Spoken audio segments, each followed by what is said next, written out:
যুক্তরাষ্ট্রে বাজেট নিয়ে অচলাবস্থার জেরে ১ অক্টোবর থেকে শুরু হয়েছে শাটডাউন। তৃতীয় দিনের মতো অচল ডোনাল্ড ট্রাম্পের প্রশাসন। এমন অবস্থায় ডেমোক্র্যাটদের শহর ও রাজ্যগুলোর জন্য নির্ধারিত $২৮ বিলিয়ন তহবিল স্থগিত করেছে মার্কিন প্রেসিডেন্ট ডোনাল্ড ট্রাম্প। সরকারি কার্যক্রম পুনরায় চালুর প্রস্তাব সিনেটে বাতিল হওয়ায় সোমবার পর্যন্ত শাটডাউন চলাটা নিশ্চিত।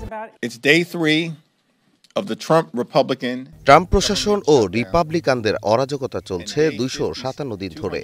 ট্রাম্পের কারণে অসংখ্য কর্মী বরখাস্ত হচ্ছে। এরা অনেক নির্দয়। দুঃখজনক হলো এই যন্ত্রণার শিকার হচ্ছেন আমেরিকার সাধারণ মানুষ।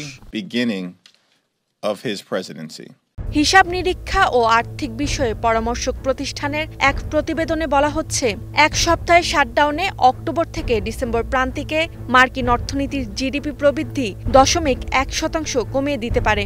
সপ্তাহ হিসেবে এই ক্ষতির পরিমাণ প্রায় $7 বিলিয়ন বা $700 কোটি। এদিকে হোয়াইট হাউসের অর্থনৈতিক উপদেষ্টা পরিষদের এক গোপন নথি অনুসারে শাটডাউনের প্রতি সপ্তাহে মার্কিন জিডিপিতে $15 বিলিয়ন বা $1,500 কোটি পর্যন্ত ক্ষতি হতে পারে। শাটডাউন 1 মাস অব্যাহত থাকলে আরও 43,000 মানুষ বেকার হয়ে পড়বে। এছাড়া মাসব্যাপী শাটডাউন হলে মার্কিন ভোক্তা ব্যয় কমবে $30 বিলিয়ন। শাটডাউন মার্কিন অর্থনীতির বিভিন্ন সূচককে দুর্বল করতে পারে। এর মধ্যে রয়েছে প্রবৃদ্ধি কমে যাওয়া, বেকারত্ব বৃদ্ধি, সামাজিক নিরাপত্তায় ব্যাঘাত, এমনকি নারীদের পুষ্টি সহায়তাও বিঘ্ন ঘটতে পারে।